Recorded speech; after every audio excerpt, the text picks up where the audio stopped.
Lorry ಚಾಲಕರು ಇಲ್ಲೆಲ್ಲ ತಾವು ಕುತ್ಕೊಂಡಿದ್ದೀರಾ, ನಾನು ನನ್ನ ಒಂದು ಸಲಹೆ ತಮಗೆ ಕೊಡಬೇಕಾಗುತ್ತೆ. ಯಾಕಂದ್ರೆ ಉದಾಹರಣೆ ಹೇಳ್ತೀನಿ. ಒಂದು 60ರಿಂದ 70 ಕಿಲೋಮೀಟರ್ ಪರ್ ಅವರ್ ಸ್ಪೀಡ್ ಅಲ್ಲಿ ನಾವು ಬೆಂಗಳೂರು ತುಮಕೂರು ಬಂದ್ರೆ, ಯಾವುದೇ ಟ್ರಾಫಿಕ್ ಇಲ್ಲದೆ ಬಂದ್ರೆ ನಿಮಗೆ 1 ಗಂಟೆ 10 ನಿಮಿಷದಲ್ಲಿ ಬರ್ತೀರಾ. ಅದೇ ನೀವು 100 ಕಿಲೋಮೀಟರ್ 120 ಕಿಲೋಮೀಟರ್ 140 ಕಿಲೋಮೀಟರ್ ಬಂದ್ರೆ 1 ಗಂಟೆಯಲ್ಲಿ ಬರ್ತೀರಾ. ಅಂದ್ರೆ ನೀವು ಸೇವ್ ಮಾಡೋದು 10 ನಿಮಿಷಕ್ಕೋಸ್ಕರ ನಾವು ನಮ್ಮ ಜೀವನದ ಏನೋ ಒಂದು ರಿಸ್ಕ್ ತಗೊಳ್ತಾ ಇದೀವಿ.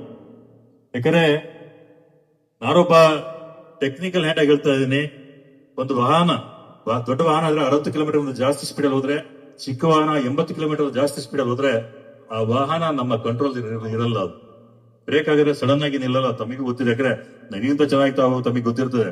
ತಾವೆಲ್ಲ ಬಹಳಷ್ಟು ವರ್ಷಗಳಿಂದ ಲಾರಿಗಳನ್ನ ನಾವು ಓಡಿಸ್ತಾ ಇದ್ದ.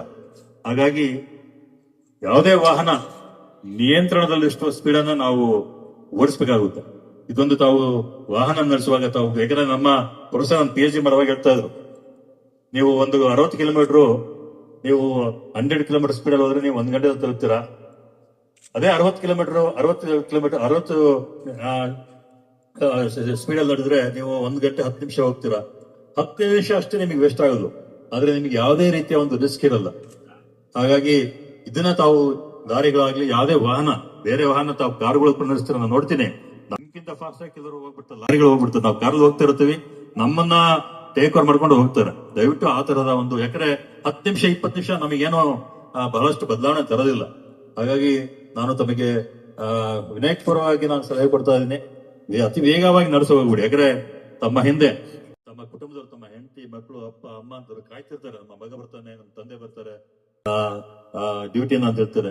ಅದೇ ರೀತಿಯಾಗಿ ನಿಮ್ಮ ಲಾರಿ ಮಾಲೀಕರು ನಿಮ್ಮ ಮೇಲೆ ವಿಶ್ವಾಸವಿಟ್ಬಿಟ್ಟು ನಿಮಗೆ ಅಪಾಯಿಂಟ್ ಮಾಡ್ಕೊಂಡು ನಿಮಗೆ ಲಾರಿ ಚಾಲಕರ ಅವಕಾಶ ಮಾಡಿಕೊಟ್ಟಿರ್ತಾರೆ. ನಿಮ್ಮ ಸಂಘದವರು ಕೂಡ, ತಾವೆಲ್ಲರೂ ಇದ್ರೆ ಸಂಘಕ್ಕೆ ಒಂದು ಸ್ಫೂರ್ತಿ, ಒಂದು ಶಕ್ತಿ. ಹಾಗಾಗಿ ಇದನ್ನ ತಾವು ಗಮನಿಸಿಬಿಟ್ಟು ನೀವು ಲಾರಿಯನ್ನು ಚಲಾಯಿಸಿ. ಆಂಬ್ಯುಲೆನ್ಸ್ ಕೊಟ್ಟಿದೀವಿ, ಏನೋ ಒಂದು ಆಲ್ಟರ್ನೇಟಿವ್ ಆಗಿದ್ಬಿಟ್ಟು ಇರ್ಲಿ.